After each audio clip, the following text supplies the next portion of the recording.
Mayahdilah fala mudhillalah wa may yudlil fala hadiyalah. Rabbi shrah li sadri wa yassir li amri wahlul 'uqdatam min lisani yafqahu qawli. Amma ba'd. Puji dan syukur mari kita panjatkan kehadirat Allah Subhanahu wa taala yang mana hanya dengan rahmat-Nya lah kita semua dapat berkumpul di tempat yang insya Allah mendapatkan rahmat dan maghfirah. Amin. Tak lupa salawat beserta salam mari kita sanjungkan kepada pimpinan alam Habibana wa Nabiyana Muhammad sallallahu alaihi wasallam. Selamat datang di acara Mahfi Memberikan Islam. Obrolan Islami yang akan mengupas persoalan yang sangat penting di kalangan pelajar. Sebelum kita mulai, izinkan saya memperkenalkan diri dulu. Nama saya Dede Nuraida, GPAI dari SMK Negeri 1, yang pada saat ini saya bertugas sebagai moderator pada sore ini. Agar selalu mendapatkan keberkahan dari Allah Subhanahu wa taala, marilah kita buka acara Mahfi ini dengan pembacaan basmalah. Bismillahirrahmanirrahim. Spesial hari ini Rabu tanggal 12 April 2023 kita ngopi di SMK Negeri 1 Kota Tasikmalaya di studio Smea TV, studionya anak SMK 1. Kali ini kita akan membahas isu yang sangat penting, yaitu penanggulangan penyalahgunaan narkoba di kalangan pelajar, pencegahan dan solusinya dari perspektif agama Islam. Menurut data dari BNN, kasus penyalahgunaan narkoba ini di kalangan pelajar semakin tahun semakin meningkat.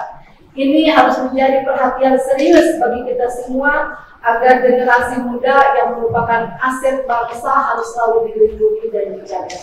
Oleh karena itu sangat penting bagi kita semua untuk bekerjasama dalam upaya mencegah dan menanggulangi penyalahgunaan narkoba di kalangan pelajar ini. Banyak pihak yang perlu terlibat, termasuk keluarga, sekolah, pemerintah, pemuka agama, dan masyarakat secara keseluruhan. Dengan membangun kesadaran dan edukasi yang lebih baik tentang bahaya narkoba, serta meningkatkan peran aktif semua pihak dalam menanggulangi penanggulangan penyalahgunaan narkoba ini, agar dapat menciptakan lingkungan yang aman dan sehat bagi generasi muda kita. Baiklah, pada hari ini kita kedatangan tamu, ada 4 narasumber yang utama. Yang pertama, kita memiliki kepala sekolah kita yang kita banggakan, Bapak Dr. Haji Wawan, SPDMN. Pengalaman dalam mengelola dan membimbing para siswa selama bertahun-tahun. Beliau telah memperhatikan masalah sosial yang dihadapi oleh para siswa termasuk masalah narkoba. Saya yakin bahwa ia dapat memberikan pandangan yang bermanfaat bagi kita semua. Selamat pagi Pak Haji. Terima kasih atas kedatangannya. Assalamualaikum warahmatullahi wabarakatuh. Waalaikumsalam warahmatullahi wabarakatuh. Narasumber yang kedua dari pemerintahan, kita bersama Kepala Cabang Dinas Pendidikan Wilayah 12. Pada saat ini diwakili oleh Bapak Pengawas Pembina, Bapak Abdul Rahman MPD. Pemerintah Provinsi Jawa Barat di bidang pendidikan. Selamat datang Bapak di SMK Negeri 1. Waalaikumsalam warahmatullahi wabarakatuh. Narasumber yang ketiga dari pemuka agama, kita kedatangan Ketua MUI Kelurahan Nagarsari bersama Bapak Dodong Murtado SAG MPD. Selamat datang. Narasumber yang keempat, kita kedatangan tamu dari Badan Narkotika Nasional yang pada saat ini diwakili oleh Ibu Yeni Yuliani SKM. Beliau dari staf edukasi BNN. Terima kasih Ibu atas kedatangannya di SMK Negeri 1. Selanjutnya kita perkenalkan audiens kita yang sangat antusias dan bersemangat dari perwakilan Eskul SMK Negeri 1 Kota Tasikmalaya. Silakan untuk memperkenalkan diri dengan jargon-jargonnya. Yang pertama dari OSIS, silakan. OSIS Kenza, Kerja ikhlas tanpa batas.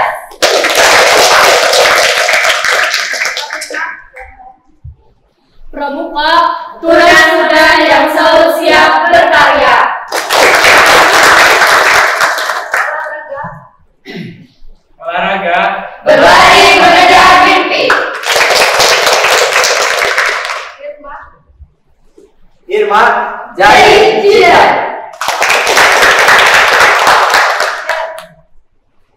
Piket, salam genre. PR-nya. PR membantu tanpa diminta, mengobati dengan sukarela.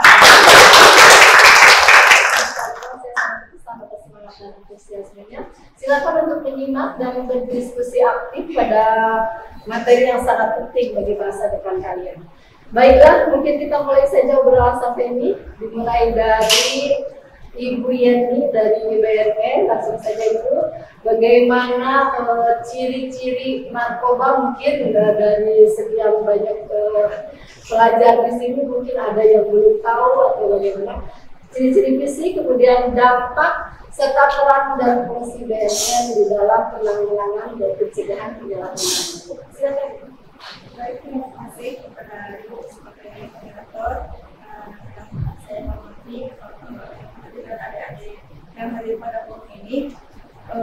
Ciri fisik dari penyalahguna itu banyak ya. Bisa dari rambutnya yang rontok, giginya yang rusak.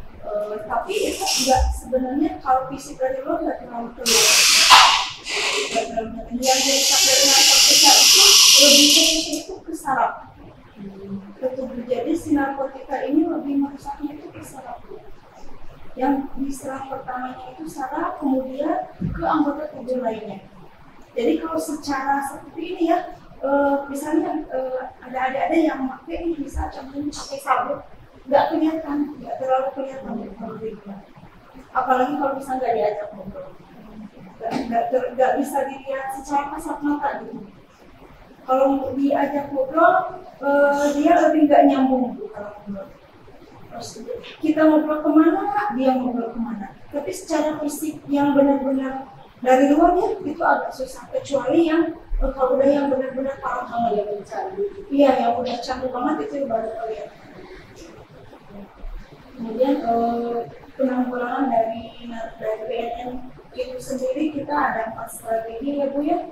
Ada dari soft power approach ya seperti ini termasuknya soft power approach, sosialisasi, iya sosialisasi, edukasi. Kemudian ada hard power approach itu dari pemberantasan yang penangkapan itu. Nah penangkapan itu masuknya ke hard power approach. Kemudian smart power approach. Nah ini kan masuk ke apa tadi? Smart TV ini ya. Nah ini juga sama, itu maksudnya melalui smart ya, jadi melalui IT, medsos. Nah itu kemudian dari kerjasama seperti ini kita laksanakan BNN dengan lingkungan pendidikan, dengan lingkungan masyarakat, dengan kolaborasi dengan semua. Iya betul, itu strategi BNN untuk memberantas narkoba. Ini Bu, bagaimana sebenarnya mungkin dari kita ya dari kalian itu dari pelajar itu belum tahu sebenarnya narkoba itu seperti apa gitu. Sebenarnya narkoba itu jenisnya banyak ya, ada 3 golongan narkotika ya. Narkoba itu sebenarnya singkatan narkotika, psikotropika, dan bahan adiktif lainnya. Ada juga sering mendengar nakza, sering ya. Nah nakza itu sebenarnya sama, narkoba dan nakza itu sama. Kalau nakza sebenarnya bedanya singkatan adiktif. Kalau narkoba, narkotika, psikotropika, dan bahan adiktif. Kalau nakza, zat adiktif. Nah, BNN itu bergeraknya di narkotika Bu. Kalau psikotropika dan bahan adiktif di Polres itu. Enggak kita. Kalau Badan Narkotika Nasional bergeraknya khusus di narkotika. Nah, narkotika sendiri itu ada 3 golongan. Ada golongan 1, ada golongan 2, dan ada golongan 3. Nah, adik-adik sering dengar ganja, sabu, ekstasi ya kayak gitu. Nah, itu maksudnya golongan 1. Golongan 1. Dan apa kalau golongan 1 itu tidak boleh digunakan untuk pelayanan kesehatan, apalagi untuk disalahgunakan untuk pelayanan kesehatan pun nggak boleh, apalagi untuk dikonsumsi secara cuma-cuma. Bentuknya itu bisa seperti obat-obatan. Nah, kalau untuk bentuknya itu ada dari bentuk tanaman atau bentuk obat-obatan. Yang dari tanaman itu contohnya ganja, sering ada dengar ganja, terus tanaman koka. Kain, bukan kain. Kokain itu udah diekstraksi dari ini, obat. Ya. Awalnya itu dari tanaman, Bukan dari ganja? Bukan. Kalau ganja tanaman koka, opium itu yang dari tanamannya. Kalau opium nggak ada di negara kita. Yang di negara kita yang banyak itu kalau tanaman ganja ini. Ada di Aceh untuk sendiri. Iya. Kalau yang banyak misalnya digunakan oleh golongan pelajar dari data dari BNN itu dari golongan yang mana? Kalau banyaknya itu satu. Yang banyak dikasih itu satu. Sabu itu bentuknya kristal kayak ya kristal, tapi sekarang ada yang bentuknya cair Bu, yang sangat kita miris itu bentuknya udah cair, udah kayak putih. Iya, yang sangat mengerikan itu udah kayak sebelum dimasukkan ke air putih atau memang udah ada cair gitu? Udah cair. Iya. Sekarang banyak tuh kan yang mampir bebek ya Bu ya, vape rokok, nah itu sangat dikhawatirkan kalau bisa dimasukin ke situ. Iya, itu bisa dimasukin. Mungkin kalian juga suka melihat yang vape itu? Itu mereka rokok, tapi bisa kalau yang menyalahgunakan bisa aja ya. Itu isinya itu ya bisa isinya itu ada sabun cair. Iya. Ada juga yang berbentuk serbuk heroin, seperti heroin bisa dihirup atau bisa disuntikin langsung. Kita sering dengar yang HIV/AIDS bisa melalui jarum suntik. Nah itu maksudnya, jadi yang misalnya perkumpulan orang nih, misalnya si A punya penyakit HIV, kemudian memakai heroin, disuntikin, kemudian disuntik lagi ke temannya, si penyakit yang dia ini bisa menular. Jadi bukan suntikan dari medis mungkin ya? Iya. Jadi tapi dari segengnya itu. Iya. Jadi biasanya kan kalau yang kayak gitu tukeran tuh jarum suntiknya. Itu pakai satu lagi si heroinnya udah dimasukin ke jarum suntik, disuntikin ke satu orang, disuntikin lagi, misalnya si ini punya penyakit. Iya.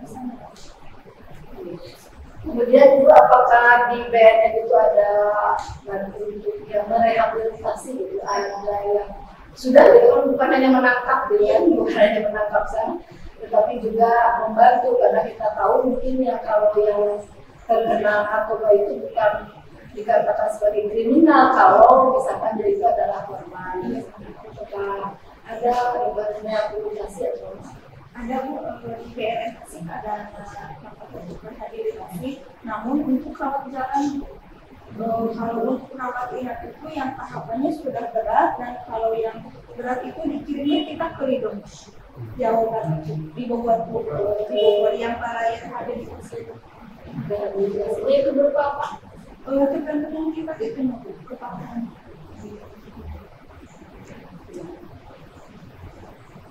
Mahal lagi ya? Nah kalau di BNN itu gratis kan. Kalau gratis. Kalau yang BPJS, masuk BPJS tidak? itu udah enggak Bu, itu jadi udah udah gratis. Kalau yang rehabilitasi itu udah gratis, kecuali yang di swasta. Kalau kita kan pemerintah ya, kalau yang kita gratis buat BNN. Kalau ada kan kayak di Bogor itu apa yang namanya selain itu malah rehabilitasi yang bukan milik dana itu berbayar, seperti Inabah juga. Inabah itu bukan pemerintah. Iya. Ini kalau mungkin dari remaja itu, para pelajar itu sebenarnya tidak begitu tahu ya tentang apakah di Kota Tasik ini ada gitu pelajar yang sudah mengkonsumsi narkoba. Menurut data ada 6,86%.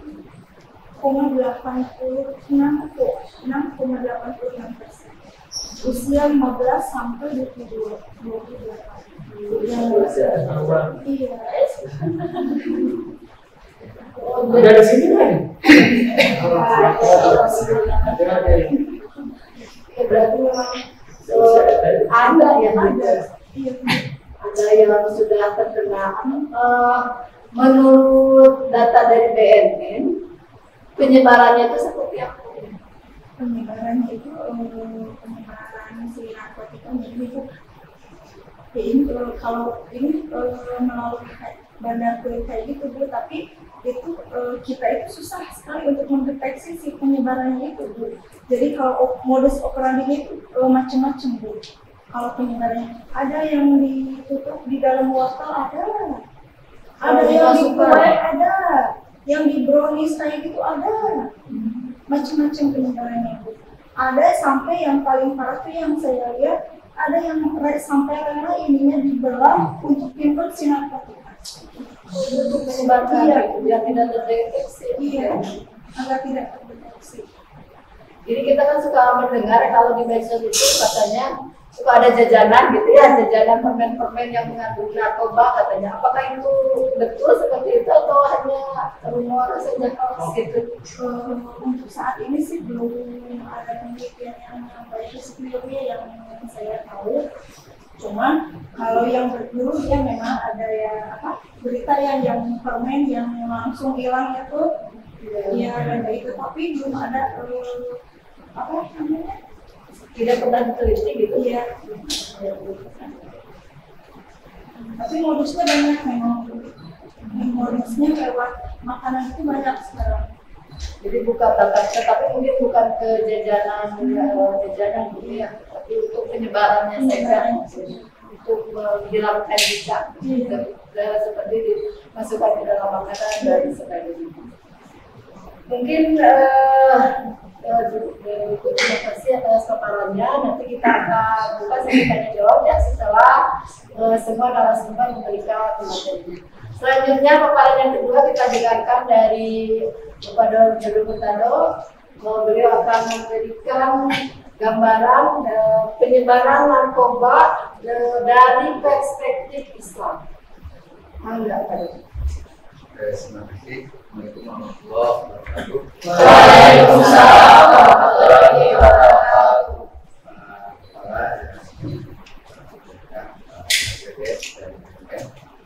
Segenap adik-adik, alhamdulillah pada pagi hari ini kita bisa silaturahmi dalam rangka untuk mengkaji hal yang sangat penting bagi kita untuk memahami bagaimana bahayanya narkoba.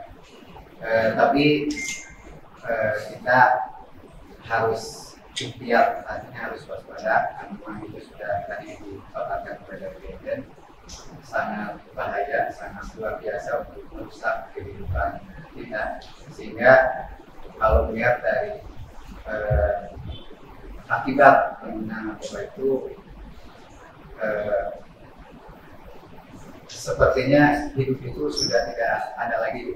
Makanya salah satu solusi yang sangat tepat itu adalah bagaimana kita semua memastikan bahwa kita melaksanakan identitas dan agama. Karena agama itu adalah adil dan nasihat. Agama itu adalah nasihat.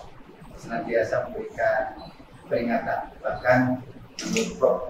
Mufti Ali itu menjelaskan pertama. Salah satu fungsi agama itu protektif, itu menjaga dari hal-hal yang negatif. Jadi ketika kita menjaga nilai agama, maka insya Allah hal negatif itu bisa dihindari. Kaitan dengan bahaya narkoba, agama sendiri itu kan memiliki syaratnya. Jadi prinsip-prinsip yang harus menjadi pegangan kita sebagai umat beragama. Yang pertama, hifdzul aql. Jadi agama itu memberikan jaminan bahwa setiap hamba itu harus terjaga akalnya melalui pendidikan, sekolah publik, termasuk bagaimana akal ini bisa dijaga dari hal yang sifatnya merusak, termasuk dari narkoba. Makanya sedini mungkin bahaya narkoba itu harus disampaikan kepada anak didik mulai dari ya kalau mungkin itu kalau tadi penjelasannya mulai dari media makanan ya jadinya dari mulai SD ya. Sekalipun memang posisi yang sangat rawan itu di tingkat SMA, tapi untuk deteksi dini lah, untuk early warning itu harus diawali dari sejak ini. Kemudian yang kedua, hifdzun nasal, jadi menjaga keturunan. Kalau tidak salah dia mengambil katanya kalau misalkan kalau sudah pecandu dan terkena narkoba ketika misalkan melakukan ya perkawinan itu akan ada bahaya gitu, akan ada apa namanya efek negatif ya, keturunan. keturunannya. Kalau itu belum ada penelitian gitu, tapi karena si organ tubuhnya yang kemarin tercandu itu udah rusak, pasti ya. Jadi intinya akan berpengaruh pada aspek reproduksi dan seterusnya. Kemudian yang ketiga hifdzun nafs, jadi menjaga diri, itu yang paling penting. Jadi agama itu luar biasa, menjaga, melindungi, memuliakan setiap individu, setiap umatnya, setiap hambanya. Makanya nilai-nilai Islam itu diperuntukkan untuk bagaimana membangun kemaslahatan, maslahul aman, menjaga kemaslahatan, menjaga kebaikan. Jadi ketika agama atau nilai agama dijaga, dilaksanakan, maka itu menjadi bagian dari kita menuju kepada keselamatan atau kebaikan. Kemudian yang selanjutnya hifdzul mal, menjaga harta. Karena memang kalau tidak salah narkoba itu kan katanya harganya luar biasa kan. Ya, makanya hal-hal yang terjadi yang yang pengguna itu kan dari kelas menengah ke atas, karena memang harganya mahal. Jadi kalau misalkan harta yang dianugerahkan digunakan kepada hal yang tidak benar, tidak baik, kan itu sangat tertolak belakang dengan nilai ajaran Islam. Makanya dalam Al-Quran itu innamal khamru wal maisir kan sudah dipertegas. Sekalipun memang asbabul nuzul ayat itu ya awalnya itu karena kebiasaan jahiliyah itu ya mengkonsumsi khamar, jadi tidak apa-apa. Tapi lewat proses 3 kali itu ayat itu, ketika ada dampak yang sangat fatal, jadi mengakibatkan tidak mampu melaksanakan mengingat Allah. Nah, makanya setelah itu ya di stop melalui ayat tadi kita maupun berdoa. Jadi yang namanya merusak akal, menghilangkan akal, bahkan menjauhkan diri ingat kepada Allah, itu menjadi hal yang dilarang oleh agama. Nah, nampaknya agama sudah membentengi sedemikian rupa, tapi kembali lagi kepada ya umatnya. Kita sebagai umat beragama tentunya memiliki konsekuensi untuk menjaga nilai agama. Karena adil wal amal, agama itu indah selama itu manakala diaplikasikan, dilaksanakan. Jadi agama itu nilainya universal, nilainya itu mulia, tapi agama itu manakala kita laksanakan. Tapi kalau agama tidak dilaksanakan ya, jadi orangnya itu, mennya itu akan celaka. Intinya bagaimana antara nilai agama dan kita sebagai pemeluknya mampu melaksanakan nilai-nilai agama. Jadi kalau ada kaidah itu ilmu amaliyah, amal ilmiah. Jadi ilmu yang diamalkan, nilai-nilai agama melalui Quran, hadis dan fatwa-fatwa ulama itu menjadi bagian dari panduan hidup kita. Dan kita melaksanakan aktivitas itu berdasarkan itu. Dan kita melaksanakan aktivitas itu berdasarkan ini.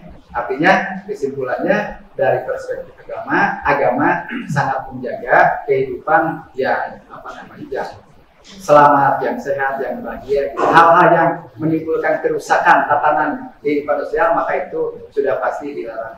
Barangkali itu ini mungkin kalau dari perspektif agama itu kan adalah agama itu sudah menjaga kita itu ya dari secara keseluruhannya, secara preventifnya sebelumnya. Tapi bagaimana? Apakah gitu ya Bapak sebagai ketua MUI gitu ya, sebagai ketua MUI di dalam pencegahan gitu, apakah sudah pernah melaksanakan atau di dalam rehabilitasi misalnya? Walaupun bukan kapasitasnya sebagai MUI atau sebagai pembuka agama, apakah ada concern gitu ya perhatiannya terhadap para pecandu khususnya, dan misalkan kalau ada di antara masyarakat itu yang terkena gitu, bagaimana konkretnya gitu saya? Majelis Ulama itu kan sebagai mitranya pemerintah. Posisi MUI itu berada pada menjaga dari aspek agamanya, dari aspek moralitasnya, sehingga posisi MUI itu memberikan penjelasan, memberikan edukasi, memberikan penerangan, sehingga dengan penerangan itu diharapkan umat itu menjadi sadar, menjadi ingat bahwa hal itu tidak baik.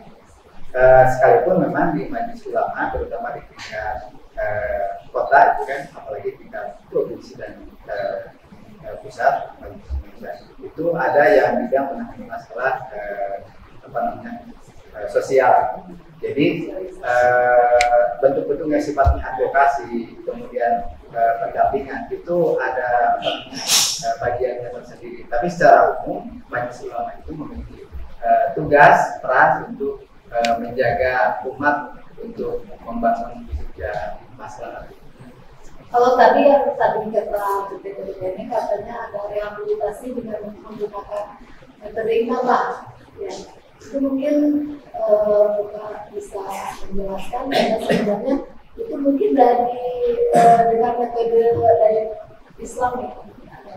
Ya, jadi kan pendekatan untuk mengembalikan tadi kan yang disasar dari narkoba itu akal ya.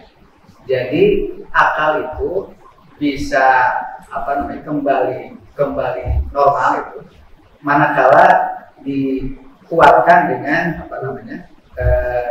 nilai-nilai ruhiyah, yang mengingatkan untuk berpikir bahwa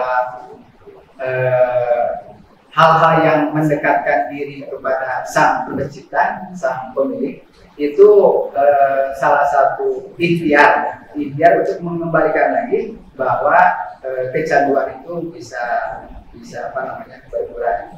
Memang kalau tidak salah yang yang dititipkan di Pondok Pesantren Suraya itu, bahkan pesantren Suraya itu kan sudah banyak cabangnya ya.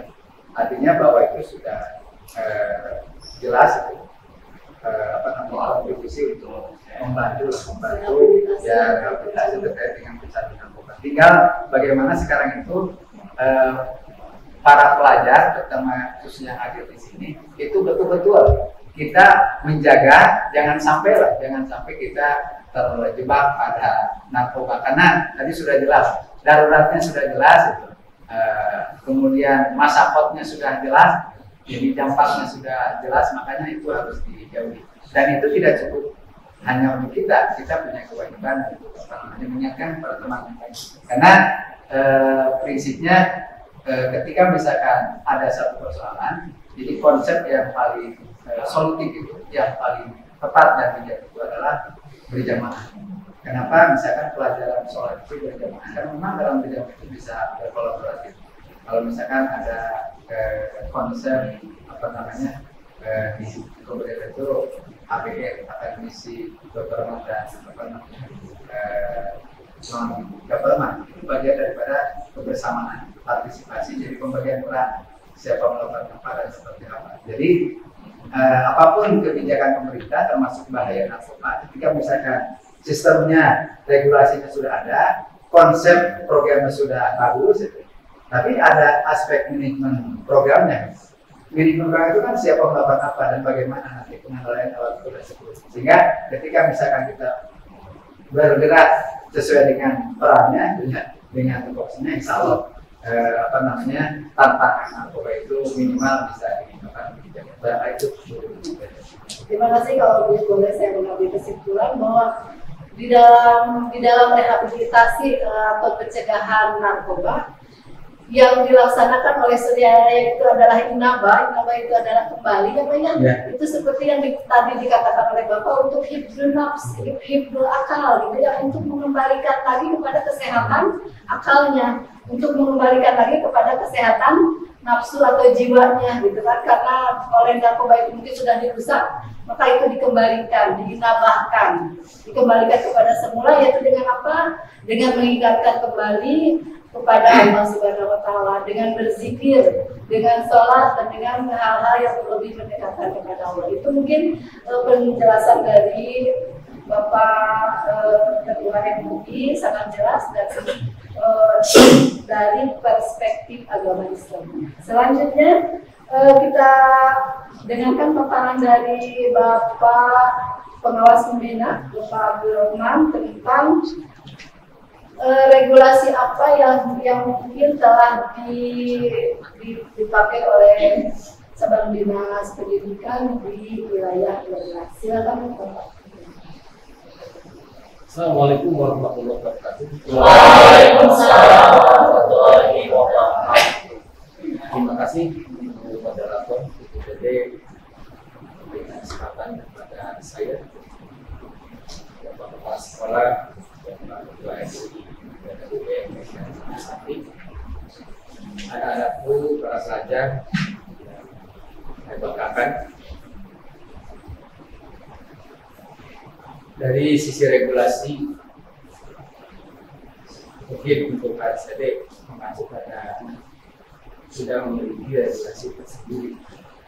Artinya menjalankan atau menjabarkan dari regulasi yang ada, yaitu Undang-Undang Nomor 35 Tahun 2009. Dari secara kelembagaan bahwa nama kualitas memiliki beberapa skala yang ada di wilayah Kabupaten dan Kota Tasikmalaya, dari mulai hingga SMA, SMK, juga SLB,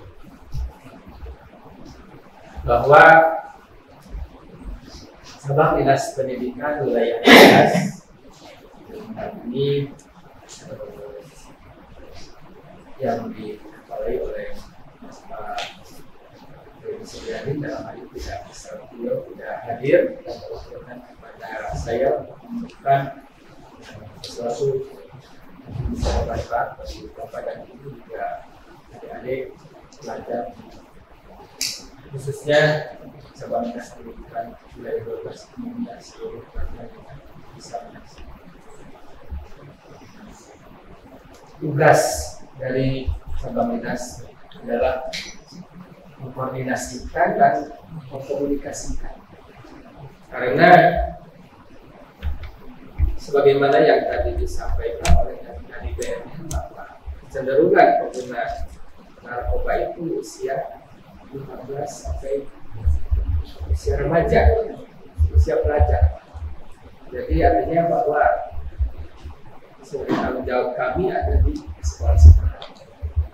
Sebagai tanggung jawab kami mengkomunikasikan dengan sekolah-sekolah, mengkomunikasikan, karena ada pencegahan, ada penindakan. Jika pencegahan sebagaimana kami berinisiatif bersama Dinas Pendidikan untuk melakukan dalam kegiatan rangkaian Sematret, sebenarnya pada pendidikan Provinsi Jawa Barat diisi dengan kegiatan OPI atau pendidikan Islam. Dalam hal ini alhamdulillah mendapatkan narasumber dari BNN, juga dari MUI, dan pada kegiatan-kegiatan lain kami mendatangkan narasumber dari kepolisian, kemudian dari MUI, di SMA Hajar Mustafa misalkan mendatangkan dari Dinas Kesehatan. Jadi artinya bahwa kami mengharapkan pada generasi muda bisa generasi kita yang sehat secara lahir dan secara fisik, mental, spiritual, juga emosional, sehingga bisa menjadi sumber sebagai pelaku pembangunan. Dari kegiatan ini, kegiatan MOPI ini bagian daripada bagaimana kami bisa mengkoordinasikan dengan sekolah, melakukan pencegahan, memberikan pemahaman baik kepada siswa, baik kepada bapak ibu, jangan sampai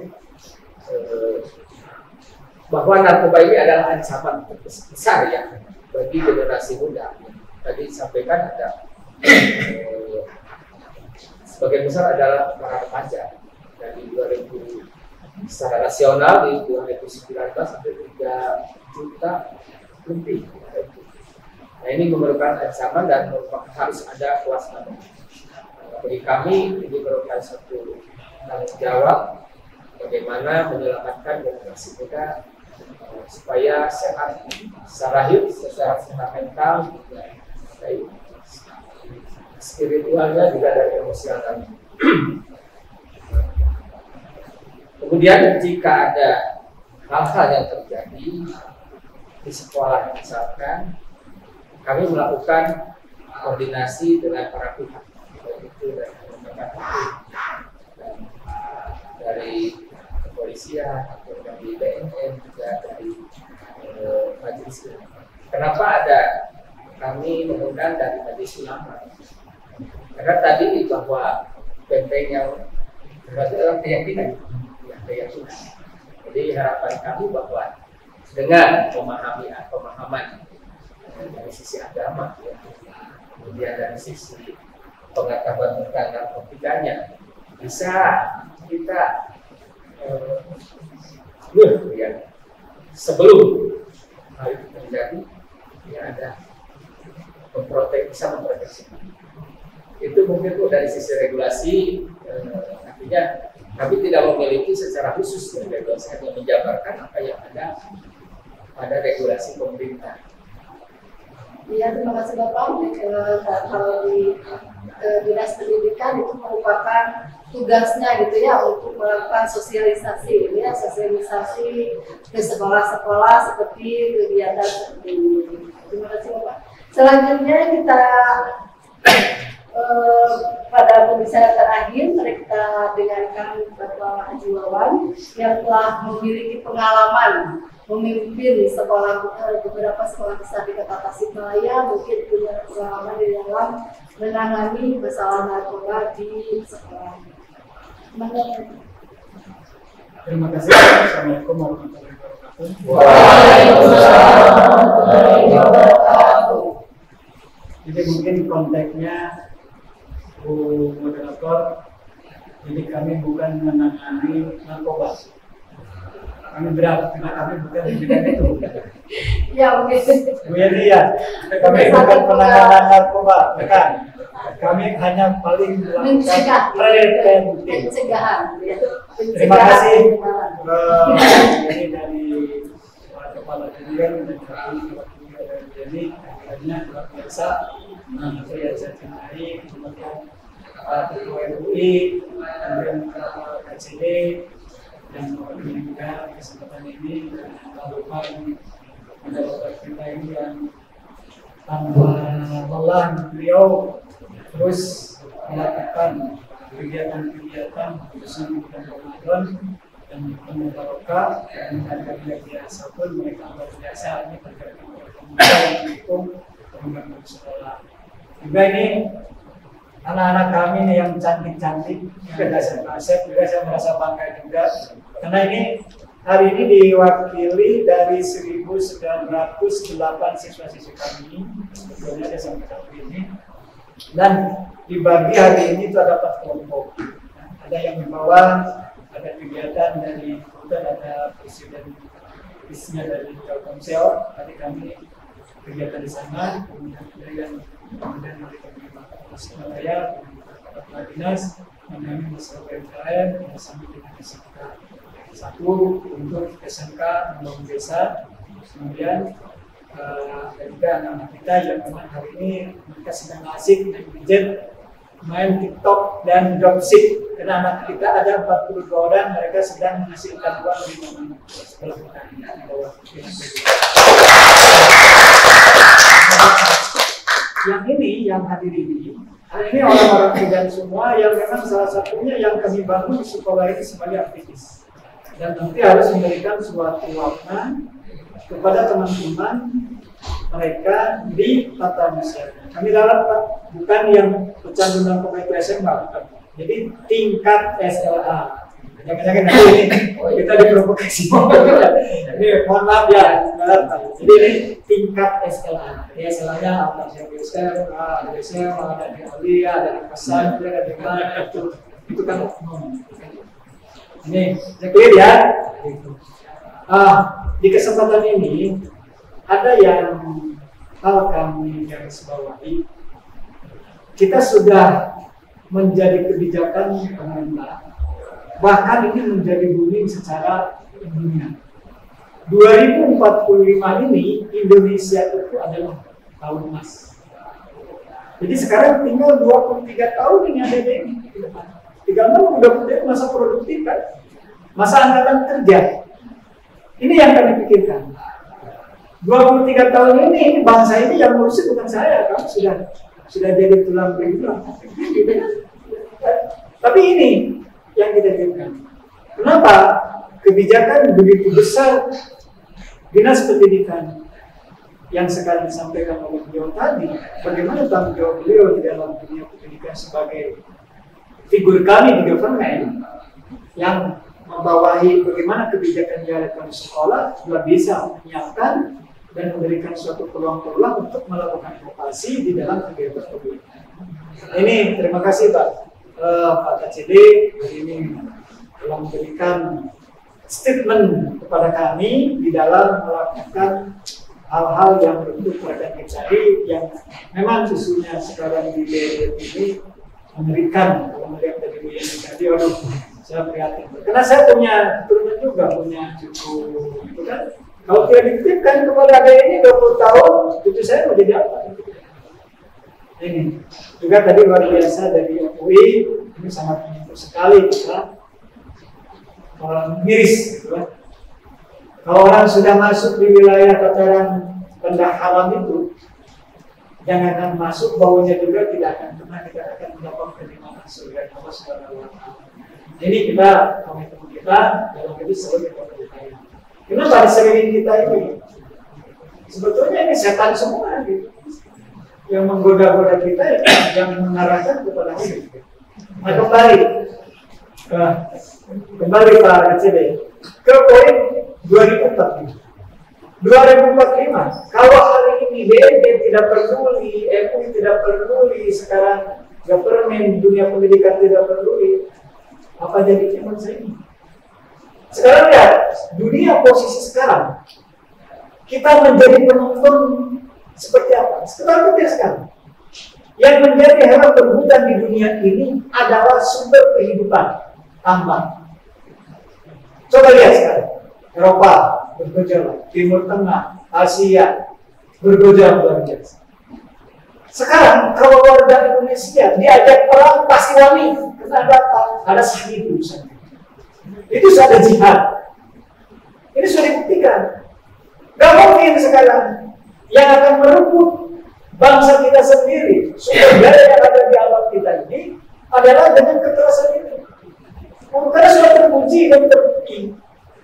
Jadi orang di Asia ini, Indonesia ini, baku runcing saya jadi dasar yang lebih daripada pedang, daripada peluru. Batu saja dilempar bisa menghancurkan tank besi dan segala macam. Karena saya juga anak pejuang seperti itu. Jadi Adilan Mustafa. Jadi menyampaikan orang tua. Artinya ada satu keyakinan di dalam spiritual inilah yang harus kuat kita. Kami sangat setuju tadi dari yang peduli hal-hal ini yang memang itu yang harus ditanamkan ke semua umat yang ada di dunia pendidikan khusus. Nah kemudian bagaimana sekarang untuk menghancurkan dengan itu tidak mungkin? Salah satunya ini banyak yang jadi pantauan pertumbuhan penduduk kita ini keempat di dunia pertumbuhan penduduk kita. Pulau-nya yang luar biasa, hampir 16.000 pulau, luasnya luar biasa, bahan tambangnya setiap pulau itu sudah menjadi rebutan orang. Jadi katanya mensterik ketika disterik di foto oleh Republik Indonesia itu warnanya kuning. Berarti ada suatu harta karun di Indonesia. Nah bagaimana sekarang itu orang-orang yang tidak setuju dengan kenyamanan di Indonesia tadi dengan berbagai budaya dimasukkan. Pernah dengar kan? ketika ada suatu kegiatan di luar sana sampai sekian ton narkoba terkemas dalam suatu barang seperti apa? Coba. Artinya ini 2045 itu bukan tahun emas. Kalau kita sekarang tidak melakukan semua ekosistem di kita ini tidak berani melakukan preventif tadi, akan jadi the bonus demografi kota. Kenapa? Bisa jadi sekarang dibantu dengan tadi adanya narkoba berbagai jenis, ada 3 tadi golongan, ada dengan budaya, ada yang dengan obat, yang lainnya imajinasinya begitu tinggi, organ tubuhnya tidak punya kekuatan masih apa? Yakin? Karena itu yang paling mudah sekarang untuk menyerang suatu bangsa yang macet terbalik, salah satunya adalah penipuan. Maka berbagai dan ini tidak bisa dipungkiri. Oknum-oknum yang akan melakukan tindakan itu. Bukan rahasia lagi kan sekarang. Maka apapun ada yang terlibat urusan itu. Ini bukan aparatnya, oknumnya, karena terbius. Dan mereka yang tidak senang Indonesia nyaman orang luar itu berbagai cara masuk. Nah, apa menjadi tugas kami ini sekarang di pendidikan? Nah, itu kan salah satunya. Kami diperkuat adanya BWT, SMK, dunia pendidikan kami kerjasama. Yang kepolisian data di sekolah, apa itu buku, apa itu negara, dan dilihat dan datang ke sekolah menyampaikan bagaimana integrasi bangsa, itu kan? Kemudian bagaimana dari damkar Badan Penanggulangan Bencana datang ke sekolah, ada yang visi, ada yang moral, ada yang gitu, kan? Itu kami datangkan. Sekarang BNN hadir di sekolah, artinya ini akan membuktikan tanggung jawab pendidikan ini bukan investasi hari ini. Betul kan? Ketika Hiroshima dibom hancur oleh sekutu itu yang ditanyakan ada berapa guru yang itu. Betul kan? Dalam sejarah ini kenapa? Karena di dalam dunia pendidikan ini kalau kita lolos sekarang di dunia pendidikan ini dilepas, tidak disentuh, tidak mau berlibat dengan aparatur negara masuk ke lembaga pendidikan, maka lewat bangsa ini akan berkeping-keping. Ini yang kami. Bagaimana saya dengan pendidikan? Tadi maka di sekolah kami ini dengan kebijakan dari kepala dinas hadirkan setiap 1 bulan sekali. Ini dari instansi menyampaikan, ada dari MUI-nya, ada dari aparatur pemerintahnya, ada dari bahkan dari tim perusahaannya pun hadir. Ciri-ciri sekarang kalau seandainya kita bekerja di perusahaan seperti apa, karena yang ketika di medical check-up-nya akan ketemunya ini, itu kan disampaikan. Ini maksudnya adalah aplikasi di dalam edukasi preventif kan. Jadi kalau seandainya nanti kita mengobati di sini ya cuma bagi kita dan itu bukan dana kita. Maka dengan edukasi ini, Ibu Darso, Ibu Moderator, jadi kami di sini di dalam preventif ini terintegrasi dari semua kegiatan dari sekolah. Contoh misalkan, bagaimana kurikulumnya, masukan integrasinya seperti apa? Bagaimana sih di tim kesiswaannya seperti apa? Adanya eskul. Supaya bagaimana menyibukkan anak-anak kita di dalam aktivitas kegiatan. Contoh tadi, saya terima kasih nih ada pramuka, mana pramuka tadi? Nih, tim pramuka tadi. Nah ini akan menerapkan apa? Kalau ada falsafah pramuka dunia itu apa? Jambore. Nah ini salah satu bagian itu bagaimana untuk menyatukan preventif kita mengenalkan. Jangan sampai menyibukkan kepada hal tidak ada kegiatan, hal-hal ini akan bisa melakukan. Terima kasih. Nah ini salah satunya. Jadi di sekolah ini kami berdayakan. Itu yang dikomando oleh kesiswaan. Kesiswaan bebas, silakan. Tren sekarang permasalahan yang di luar itu apa? Kenakalan, misalkan. Mohon maaf, Bu Yani tadi.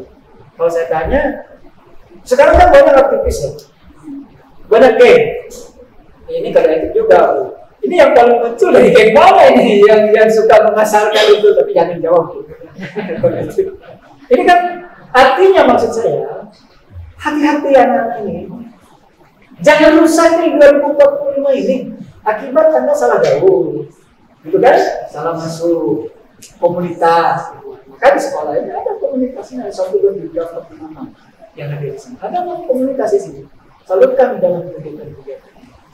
Dan ini harapan kami, sehingga dari pihak dari kurikulumnya kami sisipkan, tidak hanya sekedar guru agama menjalankan ini salah, tapi ini ada sesuatu prototype yang memang ini bisa dilihat secara pancaindera kita dampaknya, dan kita akan melahirkan suatu dasar ini pelanggarannya dan bagaimana kita untuk rehabilitasinya dan bagaimana kita bertanggung jawabnya.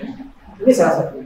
Jadi nih di kesempatan ini jadi kami nanti bukan hanya salah satunya ada membina masyarakat saja di kalangan luar pendidikan, ini di tataran pendidikan pun saatnya. Kenapa pilihan kurikulum merdeka sekarang ini sangat luas, Bu Yani ya.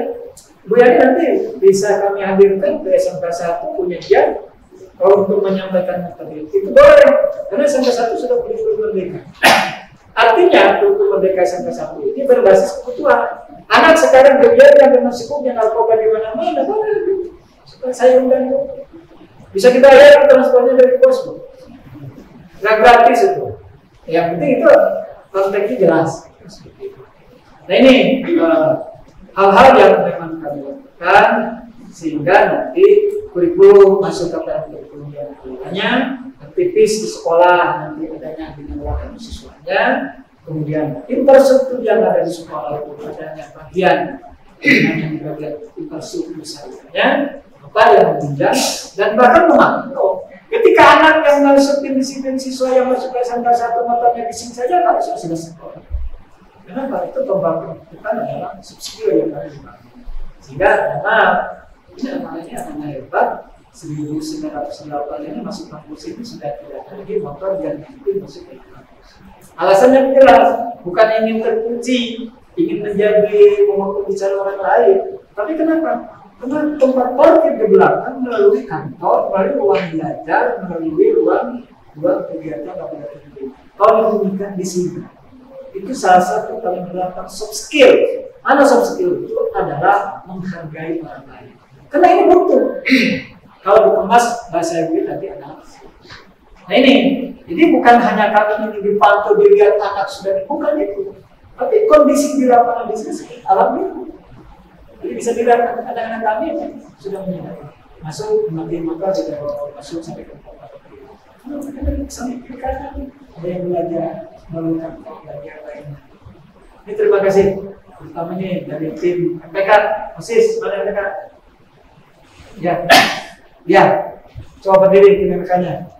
Nah, ini kan berdiri MPK-nya coba berdiri di MPK-nya mana 2 orang. Ini yang memantau. Jadi semua kegiatan siswa-siswi kami ini kami lepas diberikan dewasa mereka bertanggung jawab. 2045 betul-betul Indonesia emas ini menjadi kenyataan. Kenapa? Karena kita bisa dibuktikan sekarang. Tiap hari kita kedatangan industri sekolah. Tiap hari. Hari ini ada 2 perusahaan yang berusaha. Maka perusahaan menjadi. Bagaimana kelas ini? Setelah hadirnya di SMK 1 itu ada kelas internasional. Ini bagian dari kami, salah satunya metode-metode kami, program-program kami untuk mengangkat anak-anak itu tidak terobsesi dengan adanya tren-tren yang penyimpangan tadi. Tapi terobsesi ketika melihat, oh teman kamu yang berangkat 25 orang, ini ada yang kelas Tokyo bisa berapa orang? Berdiri. Ini kelas ini dia lolos di kelas Tokyo bisa, kelas Jepang. Bahasanya bahasa Jepang dan bahasa Inggris kan saya. Mereka lulus usia 18 tahun mereka langsung terbang diterima. Ini maksudnya silakan dulu. Maksud kami kenapa? Karena program-program ini harus terobsesi semua. Bukan hanya SMK 1. Ini harapan kami di tataran pelajaran ini sehingga nanti menjadi bias khususnya di Kota Tasik, di Jawa Barat, dari Sabang Merauke, Indonesia itu menjadi suatu kekuatan nanti di. Nah itulah hal-hal yang kami lakukan di terkaitan pendidikan. Kalau saya nanti pengalaman tercapai yang lainnya ya sebetulnya kami hanya dilakukan sifatnya preventif. Kalau memang pernah ada satu kejadian kami itu memang Tapi saya disebutkan sekolahnya tugas saya, tapi kami itu sudah diserahkan ke pihak itu. Ya, kenapa kami sudah kerjasama? Itu karena bukan wilayah kami. Itu yang kita sampaikan. Terima kasih, mudah-mudahan. Ya, terima kasih Pak Haji. Berarti di dalam surat sekolah itu adalah preventif, preventif di dalam pencegahan penyebaran narkoba dengan cara mengintegrasikan dengan kurikulum, bahkan langsung dengan melaksanakan kegiatan bersama kesiswaan dan juga disalurkan kegiatan atau waktu luang para pelajar ini dengan memasuki ekskul yang ada di sekolah.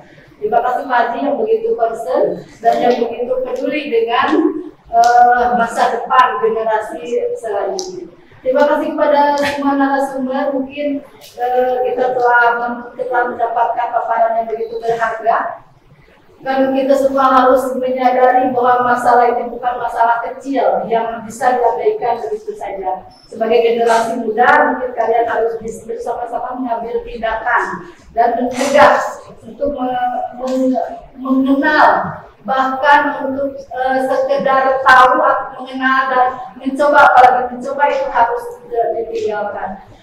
Selanjutnya mungkin apabila ada pertanyaan dari audiens, silakan saya berikan kesempatan kepada audiens yang ada di studio untuk menyampaikan pertanyaan-pertanyaannya, bisa langsung disampaikan kepada para narasumber. Yang mau bertanya silakan boleh mengacungkan tangan.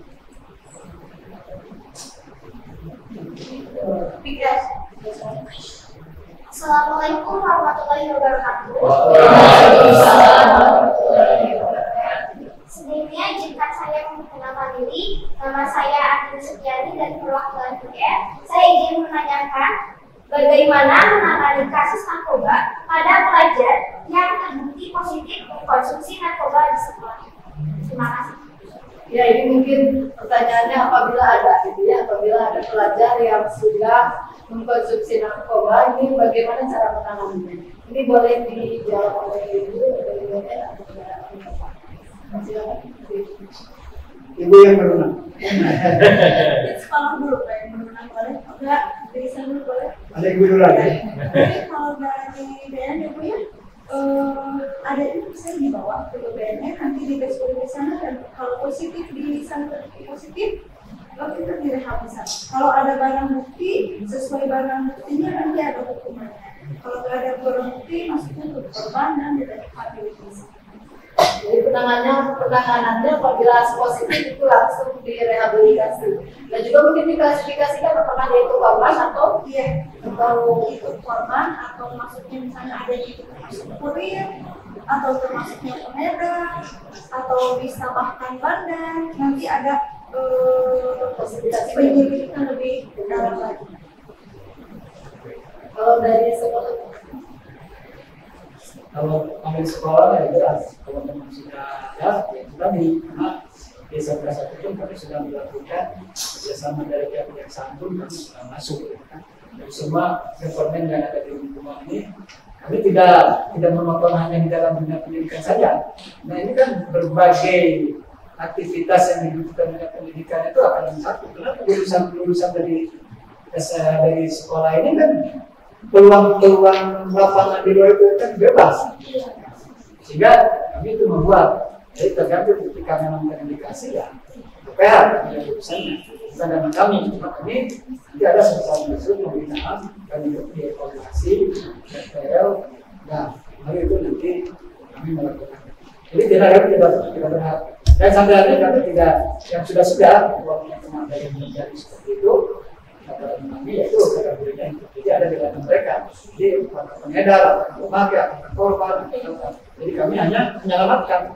Kami jangan sampai berbiasa pada semua.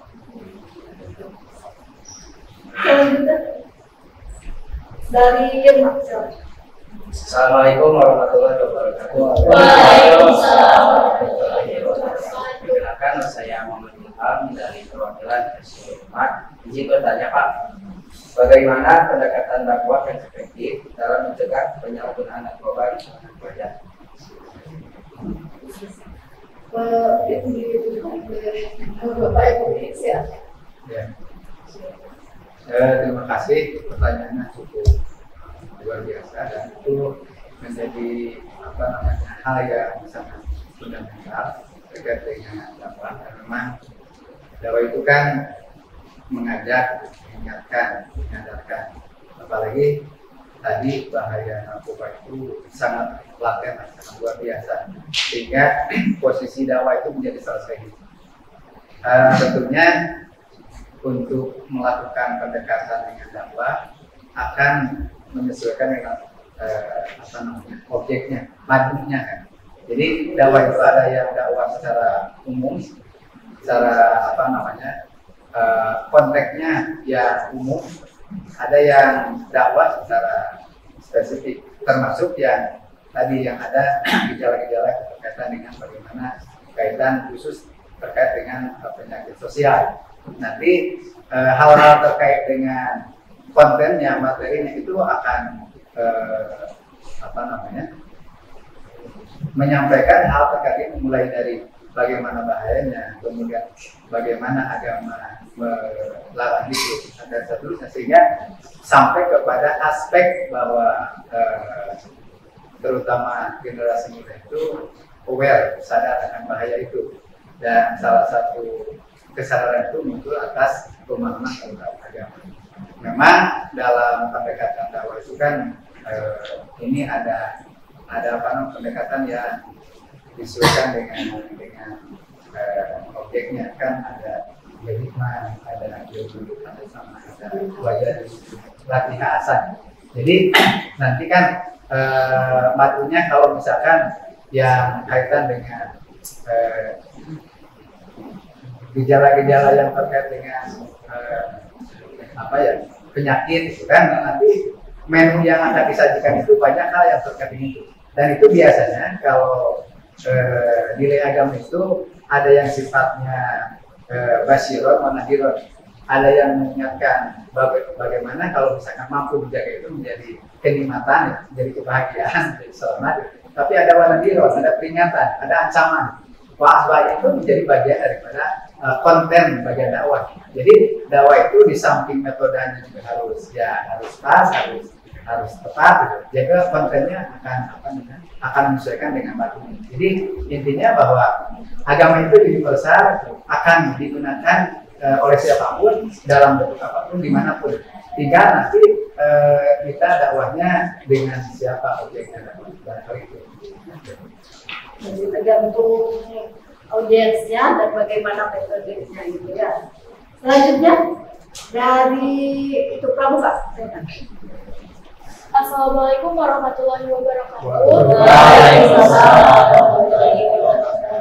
Sebelumnya perkenalkan, nama saya Ayu Siti Rohimah, perwakilan dari Pramuka. Izin bertanya, apakah sudah ada upaya konkret untuk apakah sudah ada upaya konkret dari pemerintah untuk memerangi peredaran narkoba di kalangan pelajar? Terima kasih. Ya, upaya konkret dari pemerintah, mungkin dari BNN atau dari pemerintah itu sendiri gitu ya, yang khusus menangani penyebaran narkoba di kalangan pelajar. Upaya konkretnya jelas ada ya Bu ya. Contohnya kita ada instansi dari pencegahan. Kalau dari pemberantasan itu jelas ada, bukan kita ada beberapa bidangnya, ada bidang pencegahan, ada bidang pemberdayaan masyarakat, ada bidang pemberantasan, ada bidang rehabilitasi. Itu memiliki masing-masing memiliki tupoksi tersendiri. Kalau saya contohnya saya di bidang pencegahan. Contohnya kayak gini, edukasi mengenai bahaya narkotika. Kalau di bidang pemberantasan yang suka nangkap itu, nah itu tugasnya di pemberantasan. Yang rehabilitasi tugasnya apa ya? Kayak tadi yang ada positif, rehabilitasi. Advokasi juga ada yang bisa khusus misalnya untuk mengadvokasi koordinasi terkait pemberantasan. Jadi ada tupoksinya masing-masing gitu ya. Jadi sudah jelas ada upaya dari pemerintah, bukan hanya berbicara saja, tapi sudah langsung terjun ke lapangan. Kita juga sosialisasi di Tasik itu sangat sering sekali. upaya konkret kita untuk mencegah ya, khususnya kalau pencegahan agar adik-adik ini gak terkena. Gak hanya di sekolah ini aja, kita ini tahun kemarin banyak ke sekolah-sekolah. Kalau misalnya SMA 1 nih mau mendalami misalnya IDN untuk sosialisasi untuk memperdalam tentang kenarkotikaan, boleh undang-undang saja kita nanti kita dikirim narasumber. Jadi ada bidang khususnya. Jadi sudah lebih awal. Cuma kita kenapa tidak tahu, karena kita kan tidak terlibat di situ. Jangan tahu lah. Kita lebih hebat. Saya juga nggak tahu, nggak tahu sekarang. Saya nggak mau tahu lah. Kalau ada upaya konkret mungkin kayak bandar, kayak penemuan kayak di Pangandaran waktu itu, terus kayak yang di yang 1 kilo sabu itu nggak akan tertangkap kalau nggak ada upaya konkret.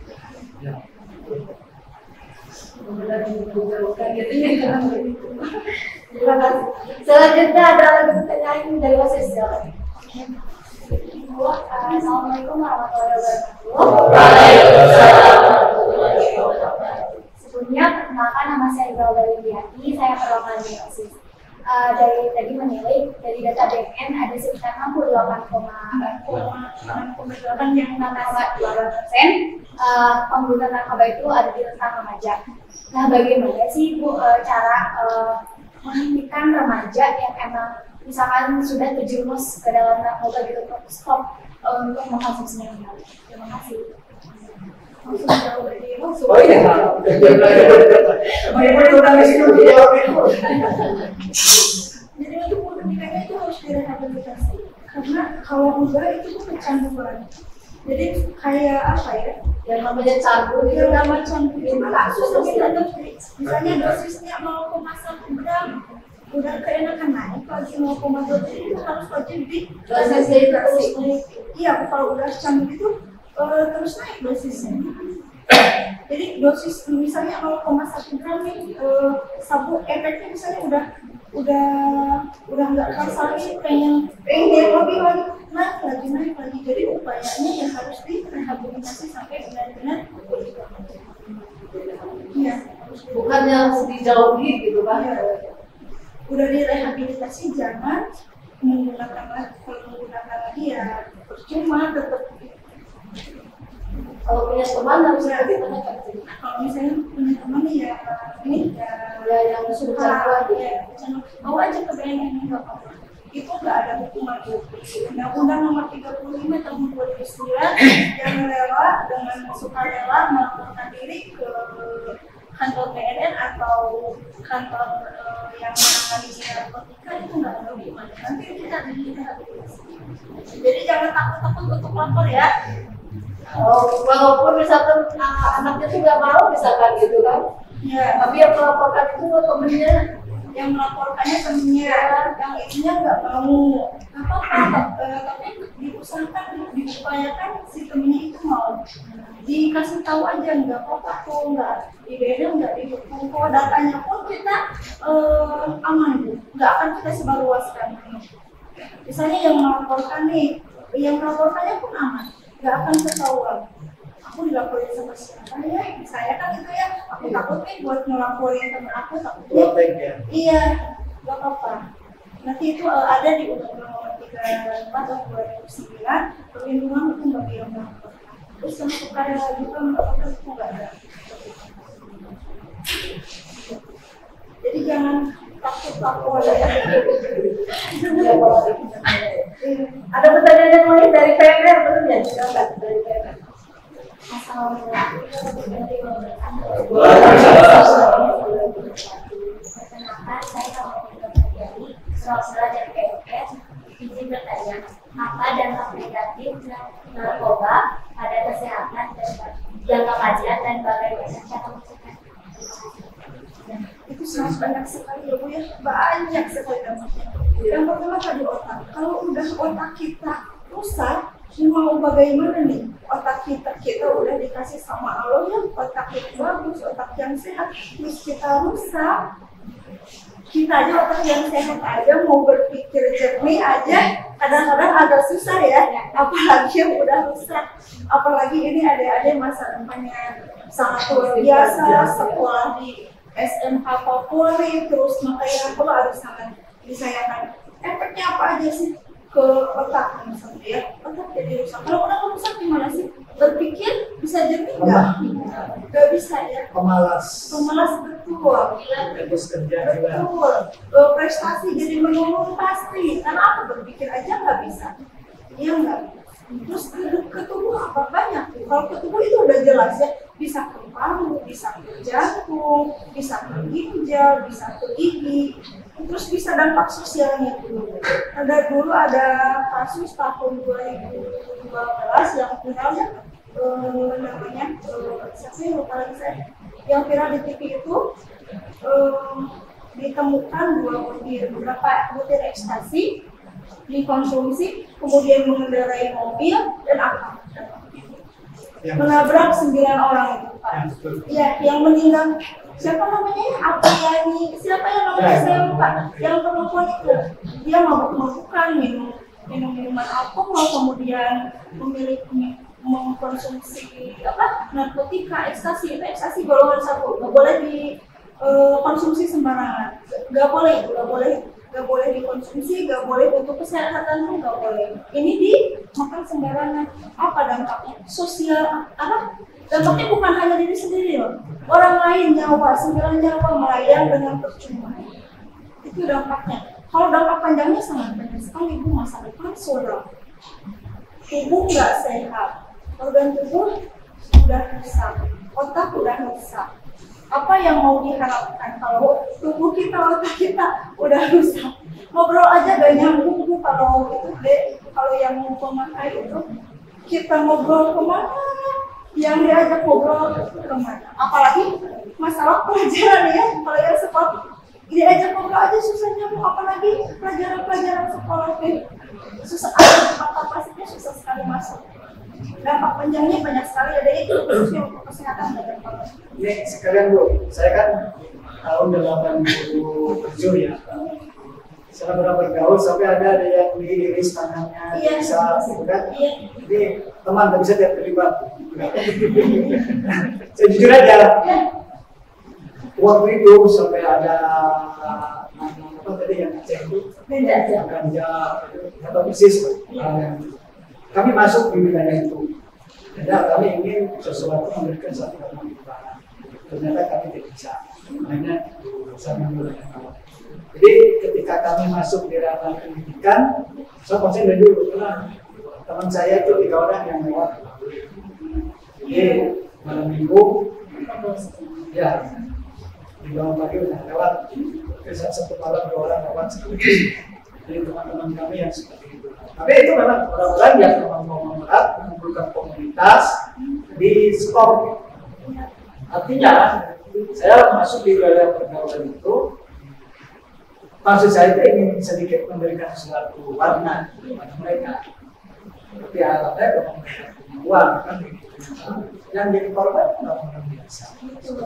Nah kesimpulannya ini yang pernah di dalam 7 kali mengalami pergaulan selama 2 tahun di situ. Anda harus pandai. Tidak semua orang yang hadir bicara kebaikan itu harus diurus. Ini yang Bu. Jadi kami tidak ada kecolongan ketika saya masuk di dunia pendidikan. Saya itu persis.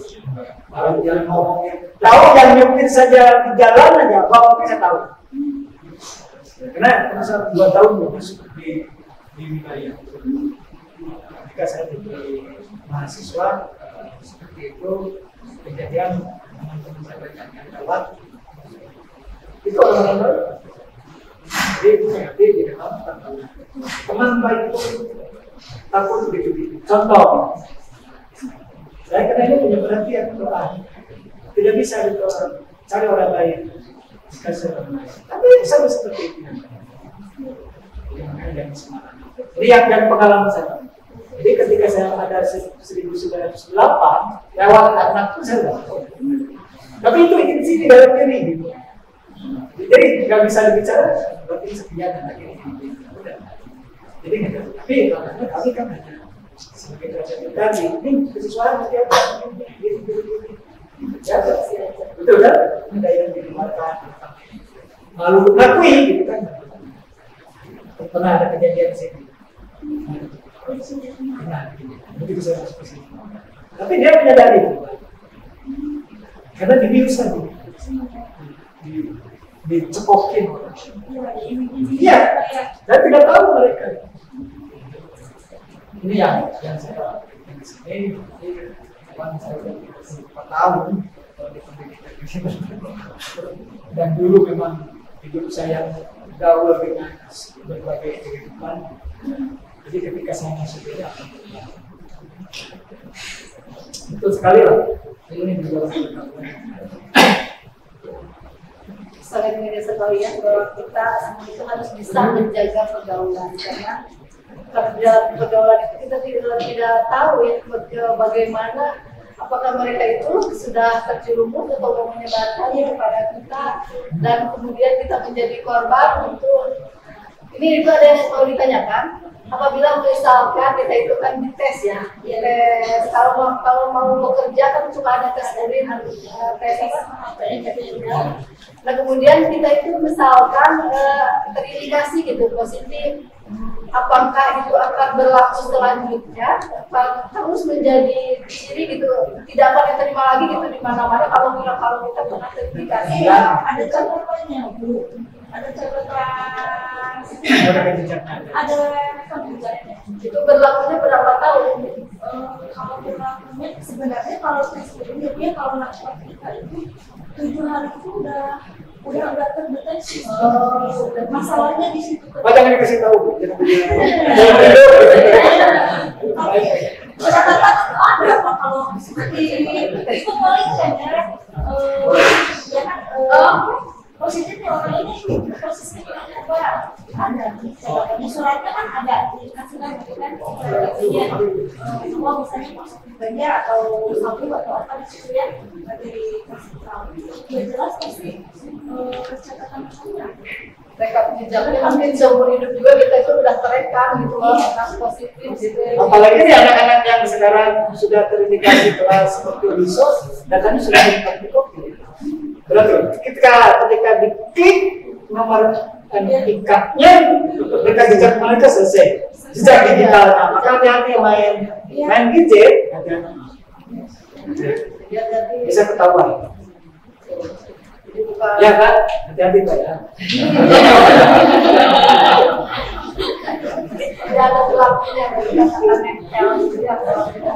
Mendunia, seperti kita kan pokoknya jangan pernah mau mencoba, jangan pernah. Atau main di handphone, itu bisa. Iya, bisa menjaga. Misalnya kan sekarang apa ya pergaulan itu ada. Saya nih kalau ini gaul nih, konsumsi narkotika di gaul ini misalnya. Saya sekali ini benar-benar narkotika ini benar-benar merusak. Jabat masa. Yang dirusak oleh narkoba itu adalah organ tubuh otak kita. Seperti yang tadi disampaikan oleh Pak Dodo, bahwa Islam itu betul-betul sudah menjaga gitu ya, akal, nafs gitu ya. Kita itu menjaganya agar selalu suci, agar selalu bersih. Kemudian datanglah mungkin yang ingin merusaknya gitu ya, bagaimana nih agar generasi bangsa kita itu tidak berdaya, bagaimana generasi bangsa kita itu agar menjadi generasi yang loyo gitu, dan datanglah kemudian narkoba, dan itu yang akan menyebabkan masa depan kalian, masa depan bangsa dan masa depan negara itu menjadi rusak. Mungkin itu terima kasih kepada semua yang sudah masuk. Karena memang tadi sudah jelas bahaya sama narkoba, itu harus menjadi komitmen bersama. Narkoba itu seperti musuh bersama. Ada 3 komponen yang harus sama-sama itu kolaborasi. Yang pertama keluarga, yang kedua sekolah, yang ketiga masyarakat.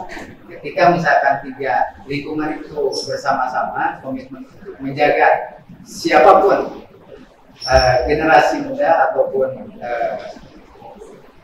masyarakat yang terancam itu kita harus selamatkan. Jika misalkan di sekolah sudah jelas dari Pak Kepala luar biasa itu, preventifnya luar biasa, dan itu bagian hal pendekatan yang strategis untuk menghindarkan mereka itu ya terlibat atau tertarik hal-hal yang itu. Kemudian di keluarga itu ya relatif bisa dikendalikan, tapi yang menjadi persoalan itu di lingkungan di masyarakat itu dari aspek pergaulan itu. Makanya tadi kita punya komitmen sesuai dengan peran dan tanggungan itu. Terima kasih. Mudah-mudahan semua apa yang kita diskusikan sekarang ini bermanfaat ya kepada kita semua. Saya berharap Talkshow ini memberikan wawasan yang berguna dan memotivasi semua pihak untuk terlibat aktif. Seperti yang tadi dikatakan, bukan hanya sekolah saja, tetapi keluarga dan juga masyarakat terlibat aktif untuk menanggulangi penyalahgunaan narkoba ini. Kita semua harus bekerja sama, kita semua harus berkolaborasi untuk menjaga generasi dari bahaya ini. Marilah kita tutup mungkin di Jumat sekalian. Marilah kita tutup Talkshow ini dengan pernyataan sikap dari kita semua. Silakan semua berdiri.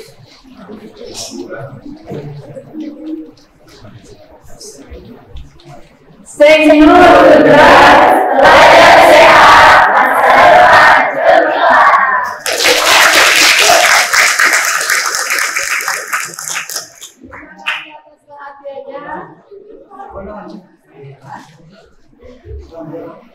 Terima kasih atas perhatiannya. Saya selaku moderator undur diri.